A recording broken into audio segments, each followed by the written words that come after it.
ಜಾತಿ ವ್ಯವಸ್ಥೆಯ ಪರಿಣಾಮವಾಗಿ ಅನೇಕರಲ್ಲಿ ಈಗಲೂ ಗುಲಾಮಗಿರಿಯ ಮನಸ್ಥಿತಿ ಇದೆ. ಇದನ್ನು ಕಿತ್ತೊಗೆಯಲು ಗುಣಮಟ್ಟದ ವೈಜ್ಞಾನಿಕ ವೈಚಾರಿಕತೆಯ ಶಿಕ್ಷಣ ದೊರೆಯಬೇಕು ಎಂದು ಮುಖ್ಯಮಂತ್ರಿ ಸಿದ್ದರಾಮಯ್ಯ ಕರೆ ನೀಡಿದರು.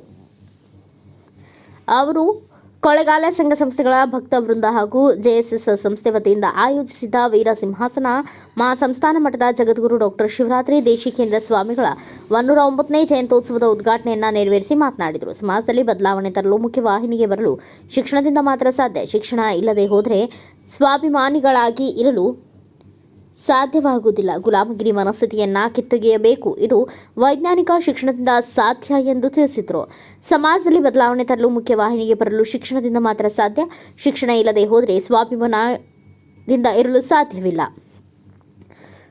ಶಿವರಾತ್ರಿ ರಾಜೇಂದ್ರ ಮಹಾಸ್ವಾಮಿಗಳು ಒಬ್ಬ ಶ್ರೇಷ್ಠ ಸಂತರು. ಇಡೀ ಸಮಾಜಕ್ಕೆ ಮಾನವೀಯತೆಯ ಸಂದೇಶವನ್ನು ಸಾರಿದರು. ಆ ಕಾಲದಲ್ಲಿಯೇ ರಾಜೇಂದ್ರ ಮಹಾಸ್ವಾಮಿಗಳು ಗ್ರಾಮೀಣ ಮಕ್ಕಳಿಗೆ ಶಿಕ್ಷಣ ವಸತಿ ನಿಲಯ ನಿರ್ಮಿಸಿದ್ರಿಂದ ಇಂದು ಸುತ್ತೂರು ಮಹಾಸಂಸ್ಥಾನ ಹೆಮ್ಮರವಾಗಿ ಬೆಳೆಯಲು ಸಾಧ್ಯವಾಗಿದೆ ಎಂದು ತಿಳಿಸಿದರು.